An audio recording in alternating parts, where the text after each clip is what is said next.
Assalamualaikum warahmatullahi wabarakatuh.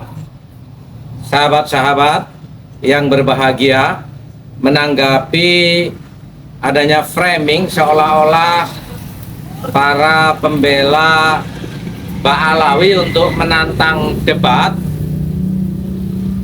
kita bisa mengacu kepada nasihatnya Gus Yahya yang ribut-ribut kurang kerjaan, atau dalam istilah Kiai Nur Ikhya sudah ketinggalan semester ya, karena sebenarnya sederhana sekali, tinggal membuktikan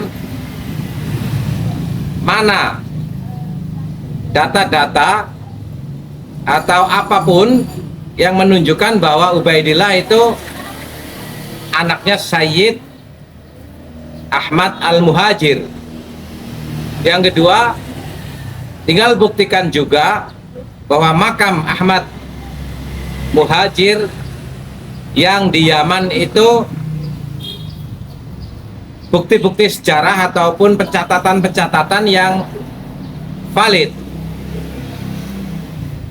Dan bukankah tesis Kiai Haji Imaduddin itu hanya bisa dibantah dengan antitesis juga, bukan dengan debat-debat, bukan dengan framing-framing dan apologi, apalagi nantang-nantang dan mencela, mencaci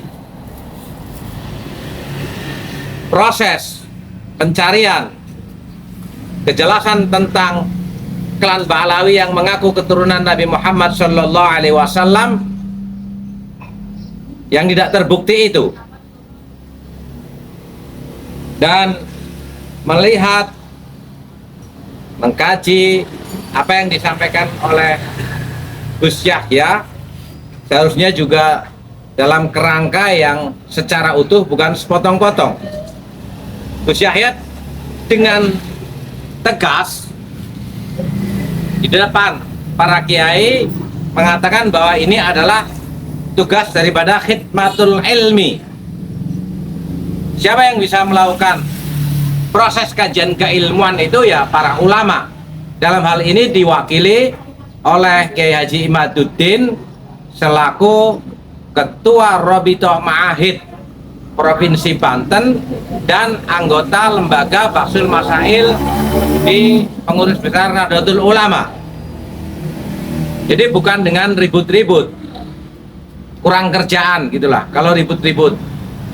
Proses keilmuan ya harus diselesaikan secara keilmuan pula, bukan dengan nantang-nantang debat.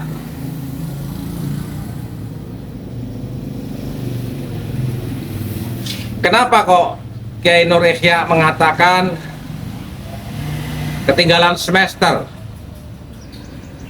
Di kalangan kami yang konsen di dalam persoalan ini, hari ini justru sedang mengkaji pula apakah Ubaidillah yang diklaim sebagai datuk-datuknya klan Ba'alawi itu juga Ubaidillah sebagai pendiri dinasti Fatimiyah yang mengaku keturunan Nabi Muhammad SAW. Karena dari nama dan eranya itu sama. Kalau ini bisa terbukti, justru lebih menggegerkan lagi, di mana dinasti Fatimiyah sempat berkuasa 200 tahun dengan klaimnya sebagai keturunan Nabi, mampu mendirikan kerajaan, pada akhirnya terbantahkan dan bisa digulingkan sehingga tamatlah dinasti Fatimiyah.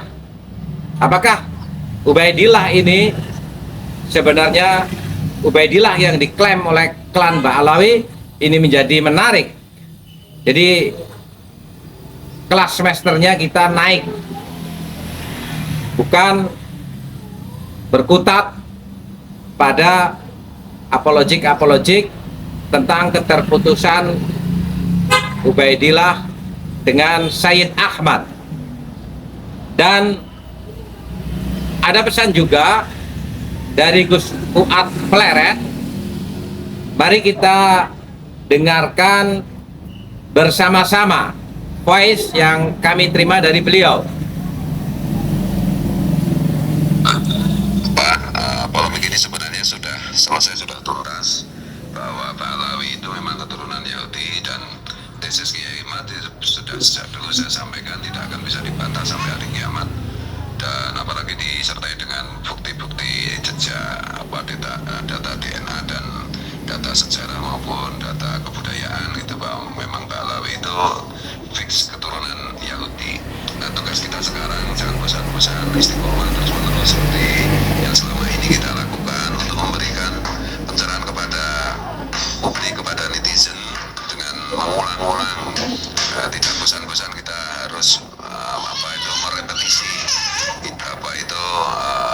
apa yang sudah menjadi kesimpulan ini, supaya semakin tersebar ke publik, ke masyarakat mengenai hal ini. Jadi kita tetap harus terus-menerus istiqomah menyuarakan mengenai Pak Alawi itu adalah bukan keturunan Nabi dan adalah keturunan Yahudi.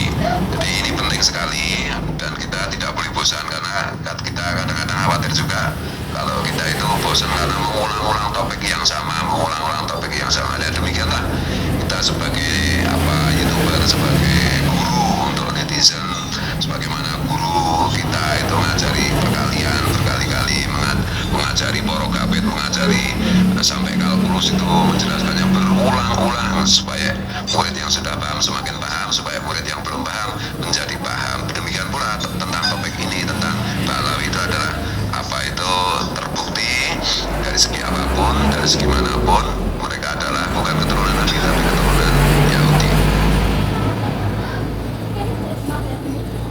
Mengenai statement Gus Yahya tentang husnudzon, bisa kita pahami bahwa husnudzon dalam starta hukum fikih itu menjadi sebuah sikap yang paling rendah dalam starta hukumnya.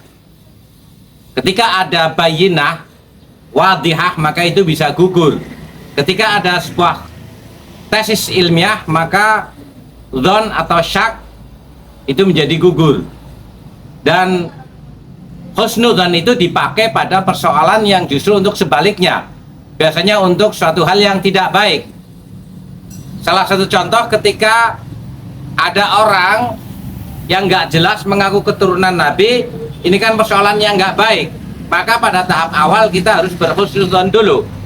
Setelah itu tugasnya para ulama untuk membuktikan secara ilmiah tentang kehusnudzon dari sikap kita. Setelah dibuktikan dengan data-data keilmuan, maka kehusnudzonan itu adalah gugur, tidak bisa dipakai lagi. Itu sekelumit tentang apa yang menjadi polemik pada akhir-akhir ini. Mudah-mudahan kita tetap dewasa dan bersiaplah memasuki abad kedua, membangun peradaban bersama Jamiah Nahdlatul Ulama. Walafu minkum, wassalamualaikum warahmatullahi wabarakatuh.